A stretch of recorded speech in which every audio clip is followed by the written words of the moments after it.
As I have promised that I will be giving you a lecture on plea bargaining, that is now statutory plea bargaining, which is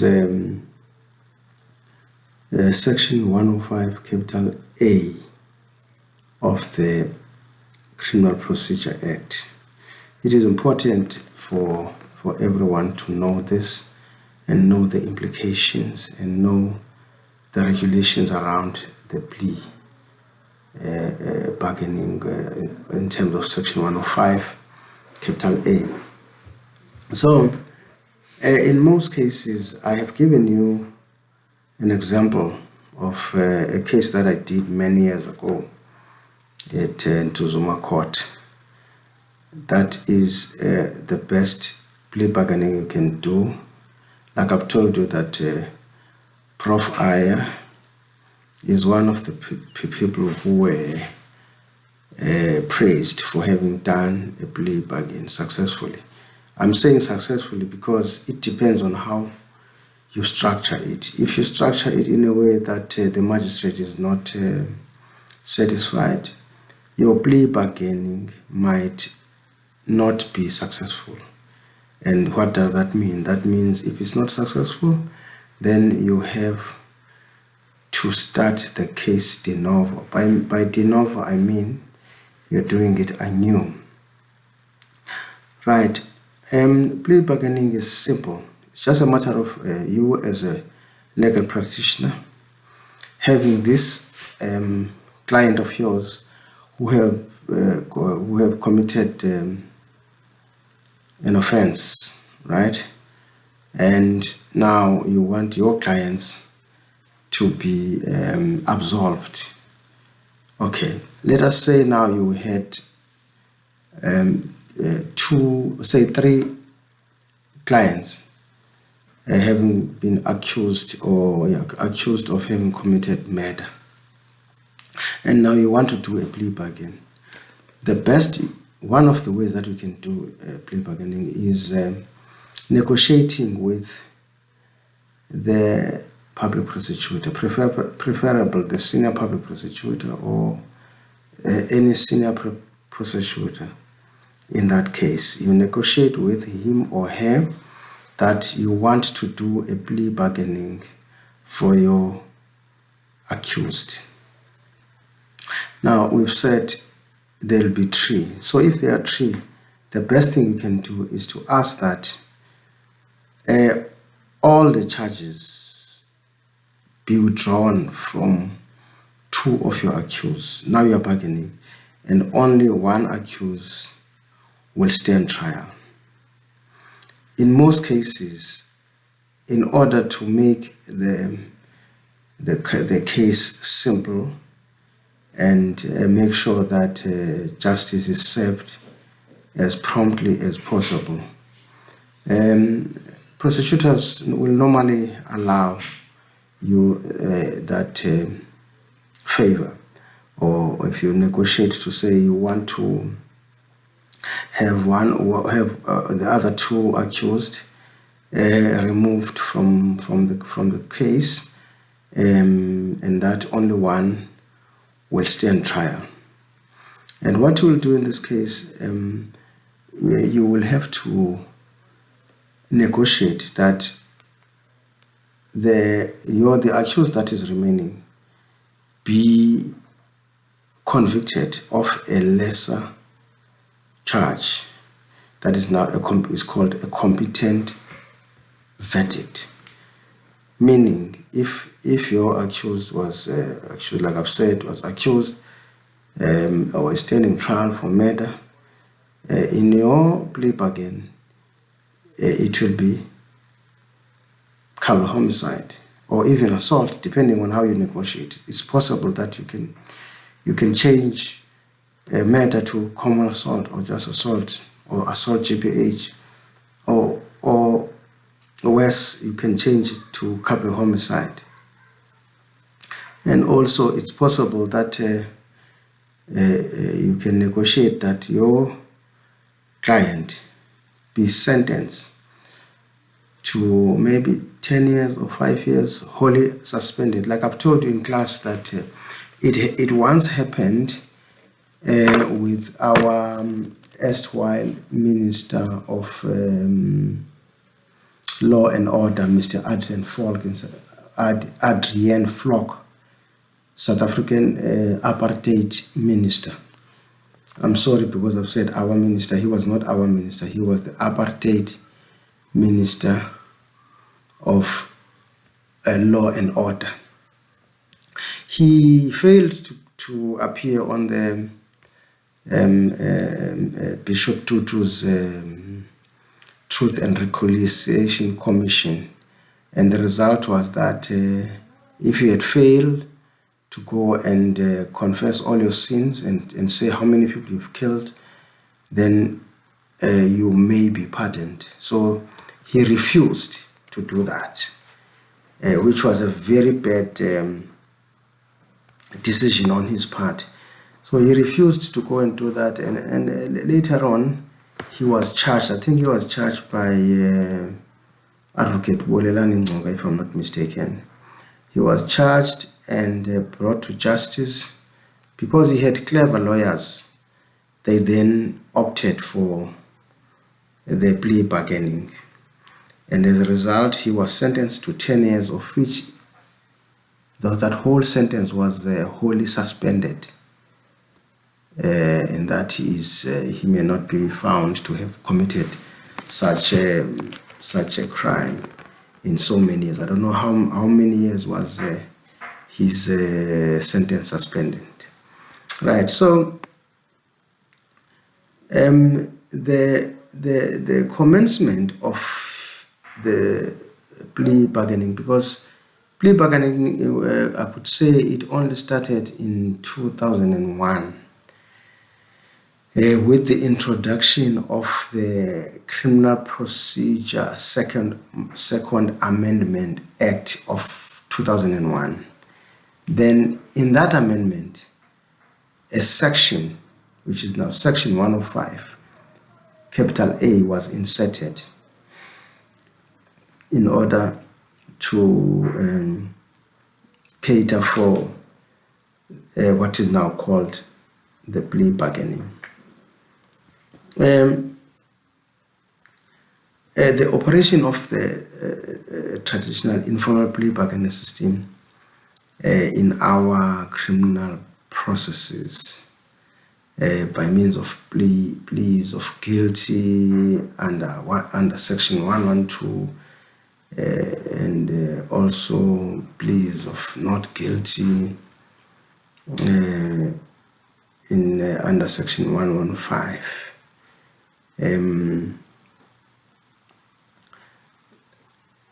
They then established a practice of accepting the pleas of guilty on the basis of bona fide consensus, which could be reached between the parties, like I've said, the magistrate, not the magistrate, sorry, don't think about the magistrate. The magistrate is never involved in the plea bargaining. If you are a magistrate, do not ever involve yourself in those negotiations, because you are supposed to be neutral, you are supposed to be objective. All you do is to listen to both arguments of both parties, that the state and the defense, and then make your ruling or make your decision. So the operation of a traditional informal plea bargaining system in our criminal process by means of pleas of guilty under Section 112 and the established practice of accepting pleas of guilty on the basis of bona fide consensus reached have not been supplanted by the statutory regime incorporated by the statutory amendment, which was incorporated in 2001.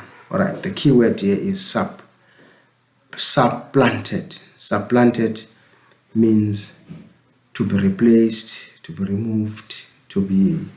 So it has not been supplanted by the statutory regime, right? This was a principle which was adopted in the case of Stale versus the National Director of Public Prosecution. The citation of that case is will be 2014 ZAG PPHC at page 407. It was a judgment made on June 2015. That case is not yet reported, right? It was a decision made by the Gauteng High Court, that is now North Gauteng, which is Pretoria, and it was quoted with approval also in the case of Van Heerden versus the Regional Court Magistrate. That was a case which was heard in the Supreme Court of Appeal in 2016, right? Having been registered as case number 883/2015 and heard by the court in 2016, right, where this guy Van Heerden had taken offense by the decision of the magistrate in Paarl, that is in Cape Town, right? So the fact is that there are two independent systems of negotiating your fate, or the fate of your accused or client in the South African criminal justice, right? There is a formal negotiation under the statute. You can see the case of Esther Hazen. The citation is 2005, volume 1, SACR, at page 490. It will tell you of the types of one of the types of negotiating in this negotiating for your client in South African criminal justice system, right? And then there is also an informal negotiation. It's mostly based on trust, right? If you look at the case of EA, which is the citation will be 2014, volume 1, SACR, at page 183, you will see that there is formal and informal. Okay, now let us go to the traditional plea bargaining. So to achieve this objective of plea to a lesser offense, which may be an offense which is also called a competent verdict, to the offense charge, that is now, if the offense was murder, then your client will be sentenced for culpable homicide. So it is important when you are dealing with this question, because definitely you will have this question in your exams. So when dealing with this question, you must at all times make sure that you do not end up with the same charge. If it was murder, then and you say there has been a plea bargain and the accused is charged with the offense of murder, then you are wrong. It has to be an offense of a lesser charge or a competent verdict, right? Like I'm saying, if it's assault GPH, it will be common assault. If it's rape, it will be maybe indecent assault, something like that. But it has to be a competent verdict. And if you don't do that, then you must know you've already lost marks. Because what is the use of negotiating for murder and yet your client is sentenced for murder? So that means you haven't done any negotiating, right? Like I've said, that I've given the example of an accused who is charged with murder and then tenders a plea of guilty to culpable homicide.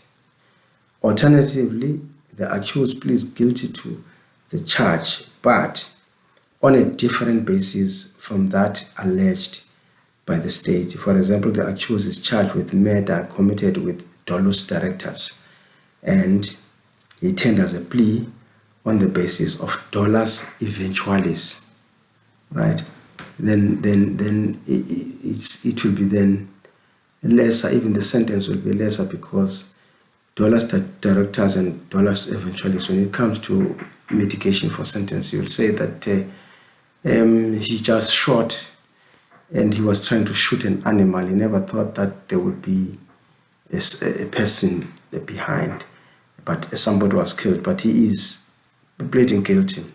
In both these examples, an agreement is reached with the prosecutor on the facts which are to be placed before the court to justify a conviction on the basis agreed to. Right, so obviously it will be a lesser charge. So, and there's another form of plea bargaining which occurs when more than one accused are arraigned in a particular charge. Like I've said, you've got 3 people charged with murder, and then you negotiate with the prosecutor to say, let us withdraw the charges from the other 2 and let one person stand trial. That is the best way you can do to plead for a lesser verdict for your accused.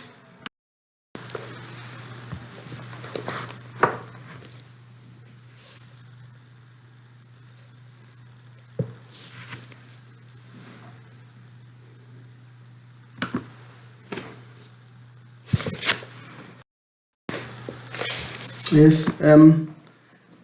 So what is important is that you need to do a thorough negotiation with the prosecutor, the investigating officer, for the best result for your client. Right. Another important aspect about plea bargaining is that sometimes you'll find that your client was charged for numerous counts of different offenses, and you then negotiate with the prosecutor to say, okay, this is the situation.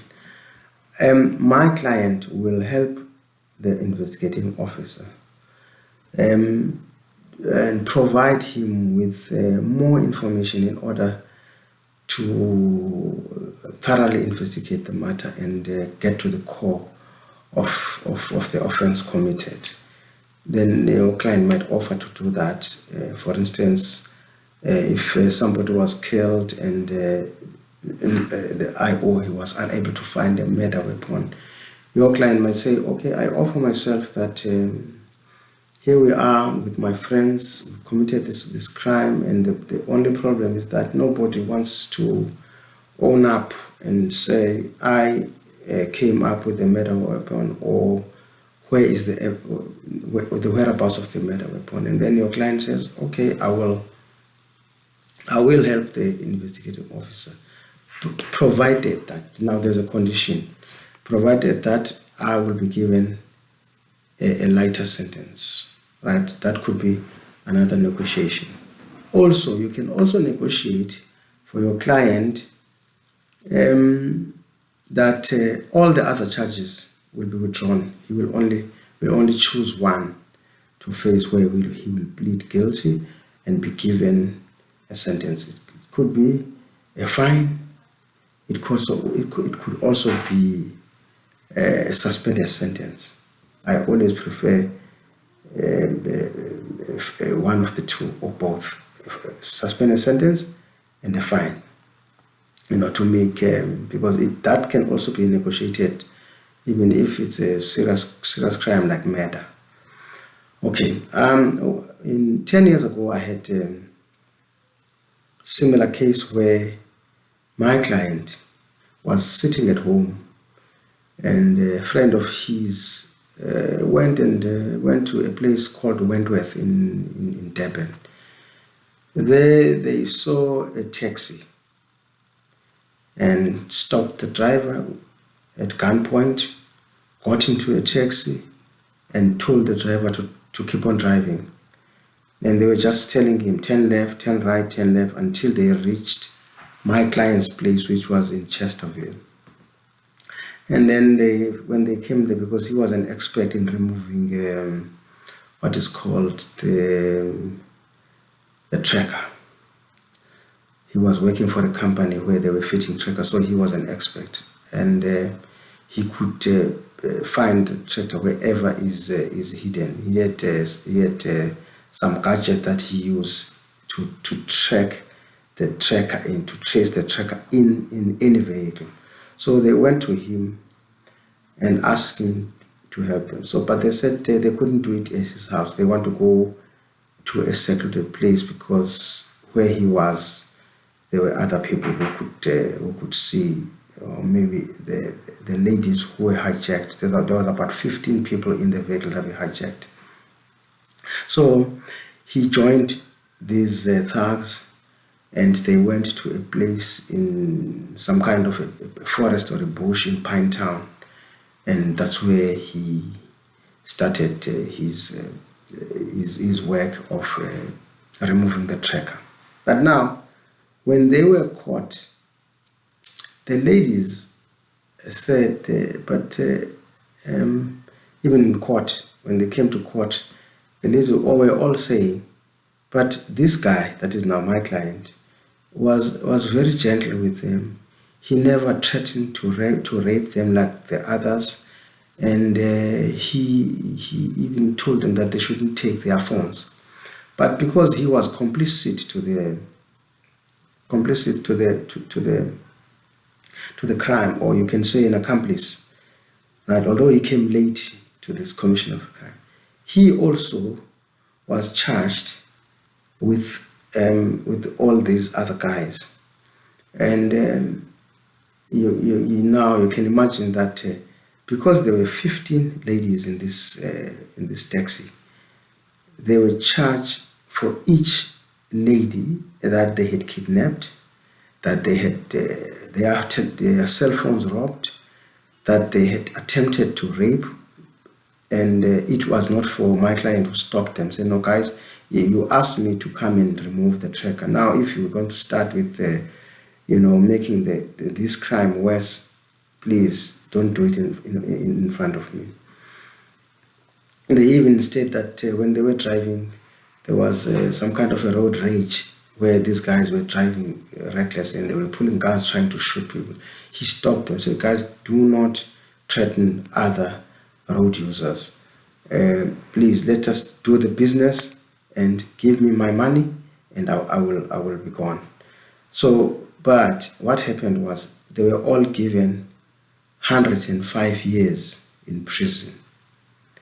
Because he too, when I advised him that, listen, the best we can do here is to negotiate with the prosecutor and say, this is what your contribution, and you want all the other charges withdrawn against you.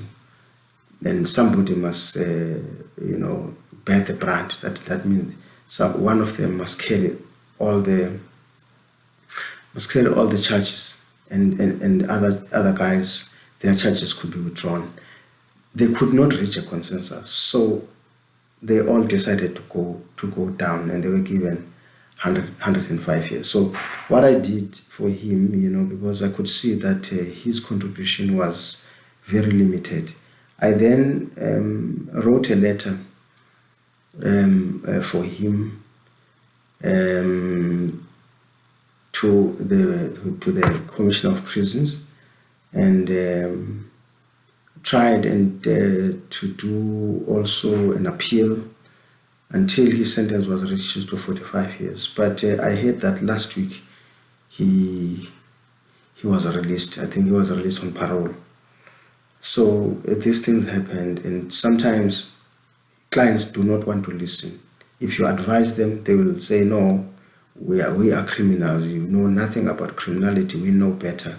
We have had prisoner so-and-so saying that he got away by doing 1, 2, 3. So you need to be careful when you negotiate the thing, because always as a legal practitioner, your duty is to take instructions.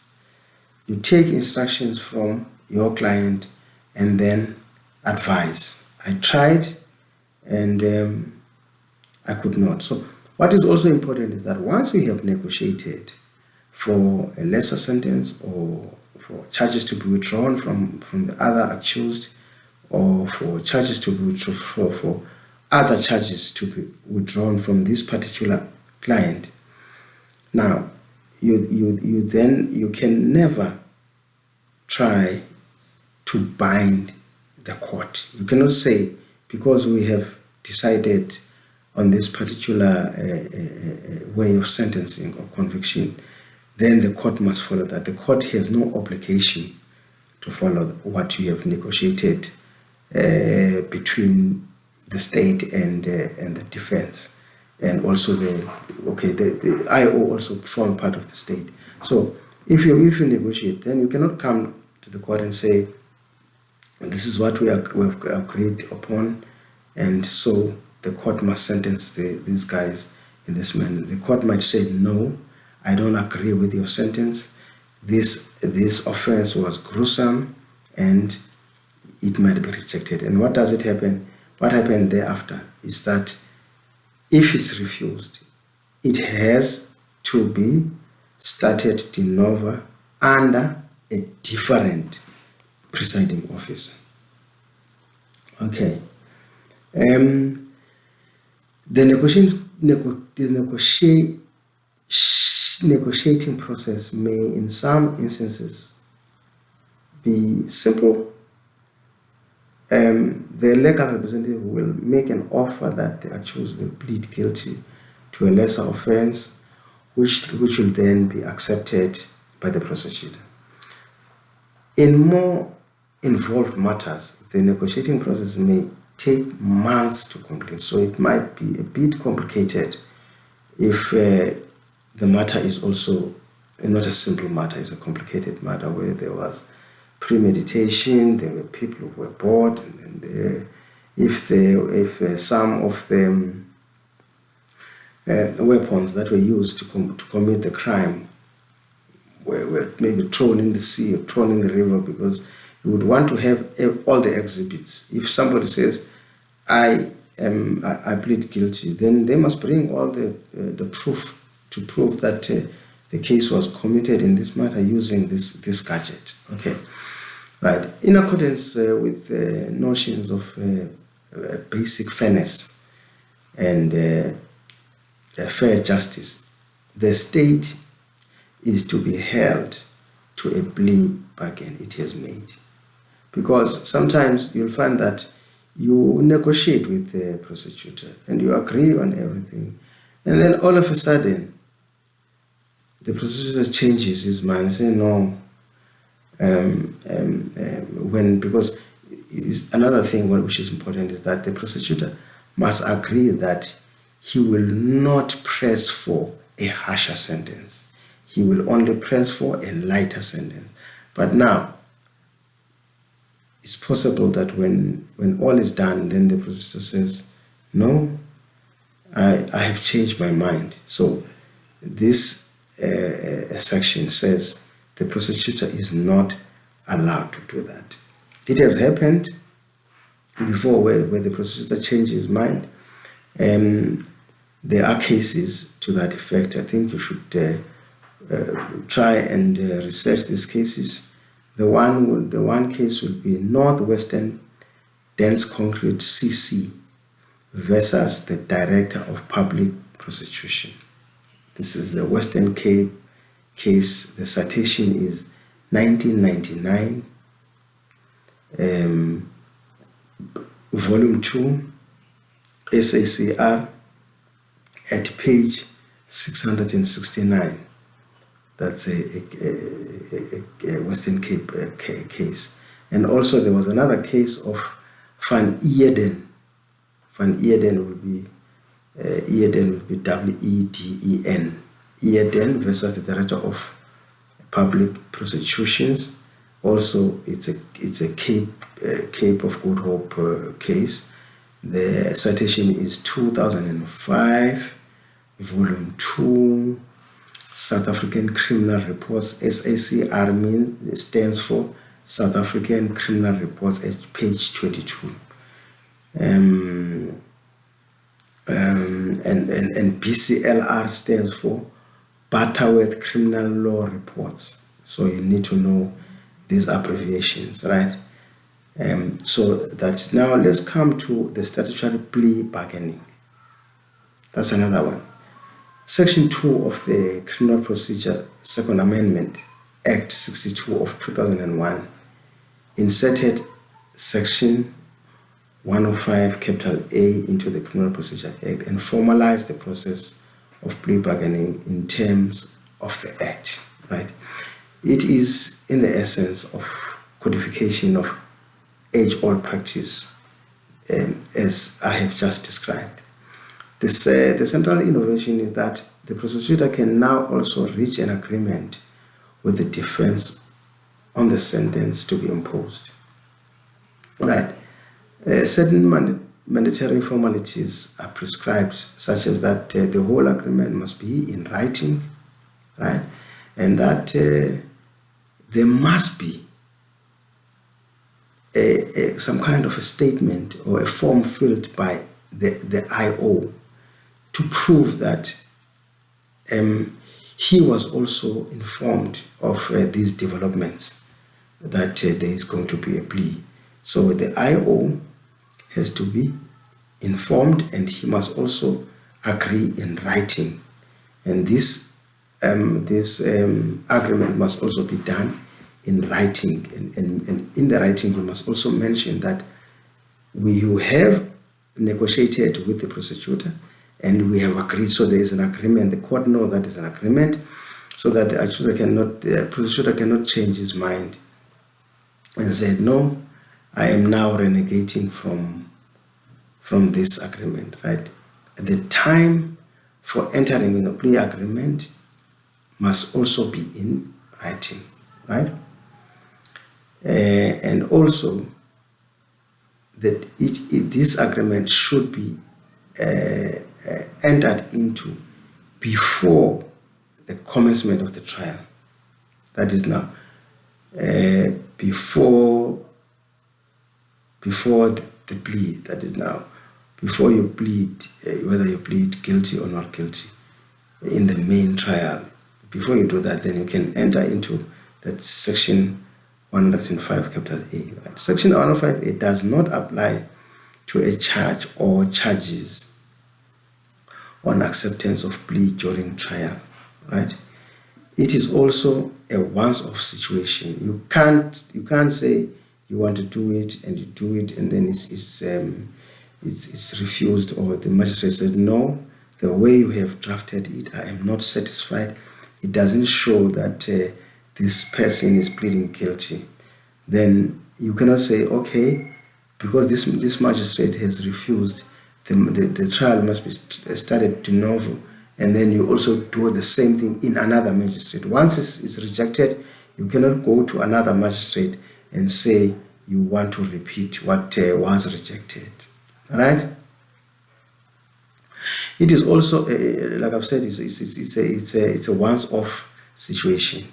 If the court has ruled for a de novo trial on the merits of the sentence, the parties may not enter into a plea and sentence agreement in respect of a charge arising out of the same facts.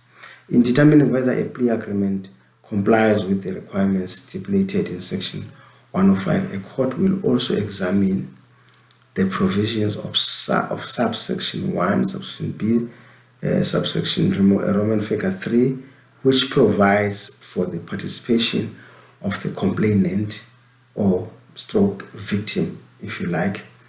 A case in point here will be Sasson 2003, that is not 2003, volume 4, all South African law reports, at page 506. It's a Northern Cape case.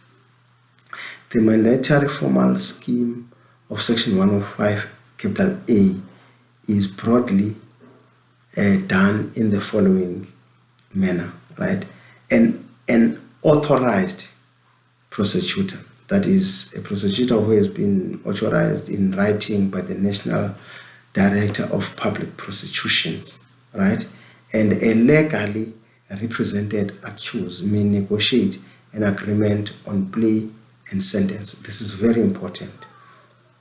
It has to be negotiated between a prosecutor and a legally represented accused. If the accused is not represented, he cannot on his own volition and then request for him to negotiate for a plea bargain.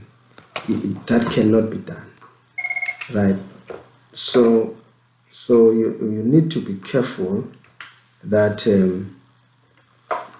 you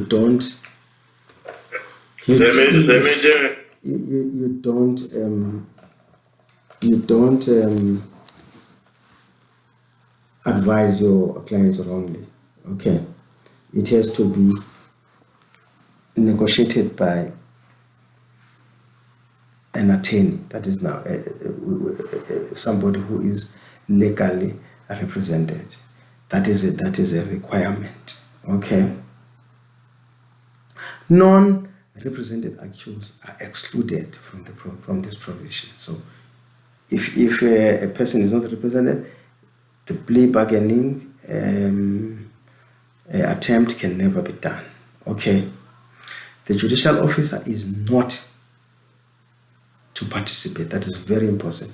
Judicial officer should not participate in the negotiations.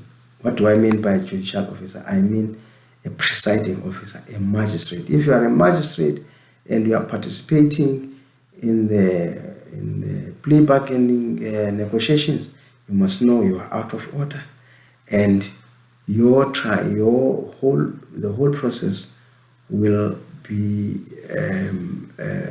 regarded as irregular. So never do that mistake of negotiating while we are presiding officer, because many of you will end up being acting magistrates, acting judges. So don't say I never told you, because I know you guys will say, but advocates never told us anything about us not getting involved in negotiations. So we are going to negotiate.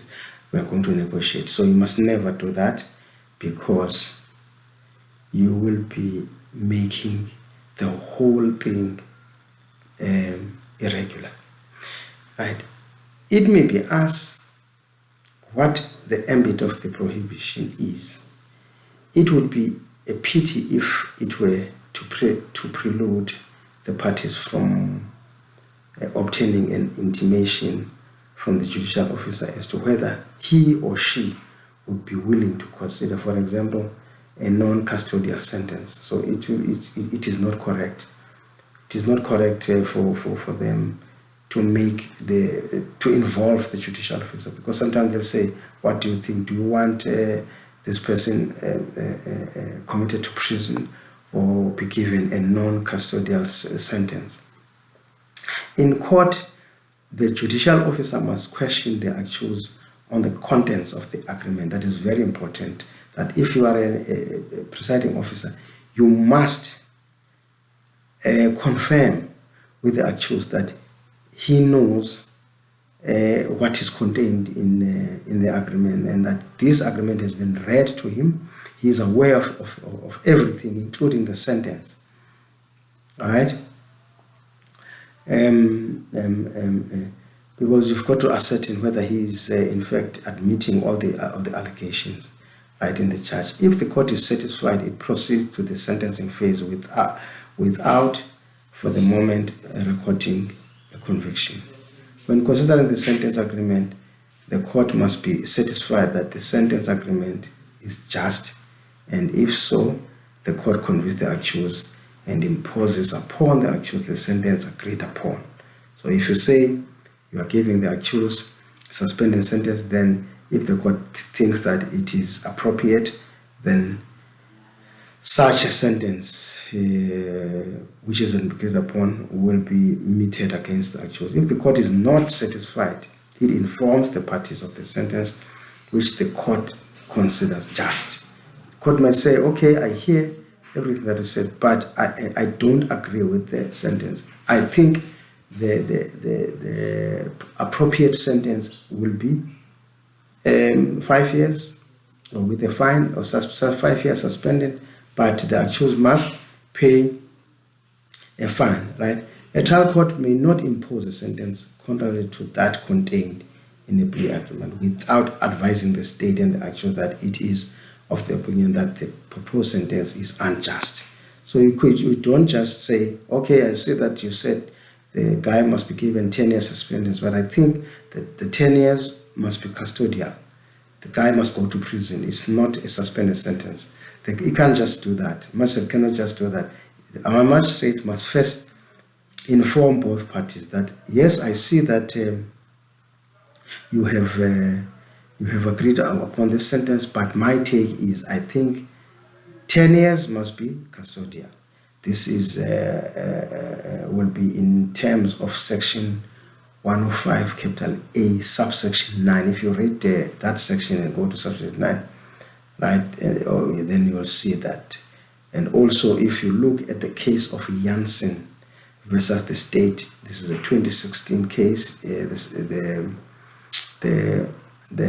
citation is 2016, volume 1, at SACR at page 377. It's SAK,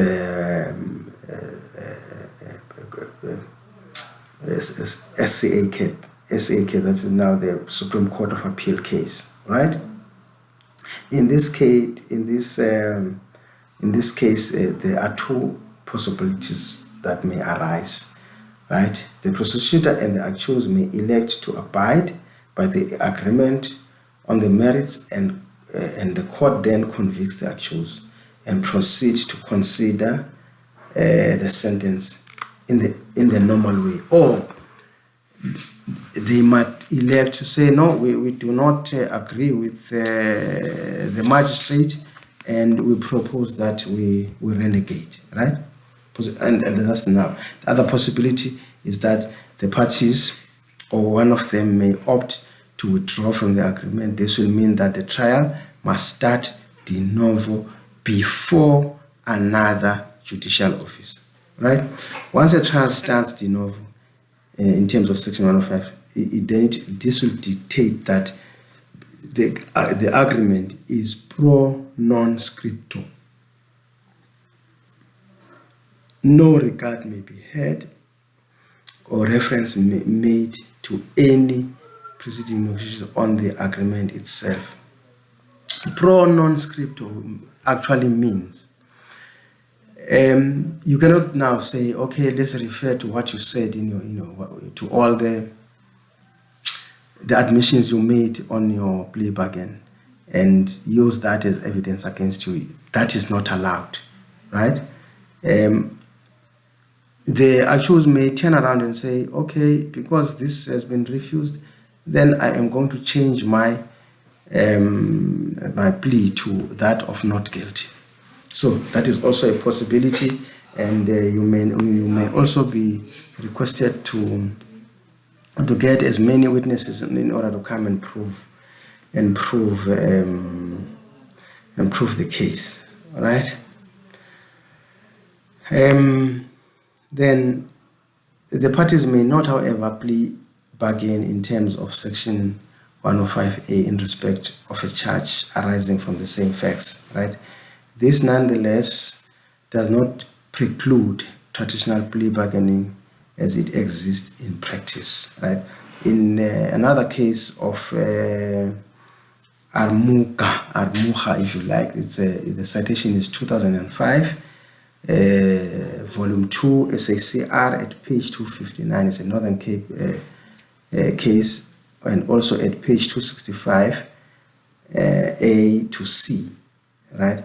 The court noted that plea bargaining could be defined as the procedure whereby the accused relinquishes his right to go to trial in exchange for a reduction of sentence. The system involves bargaining on both sides.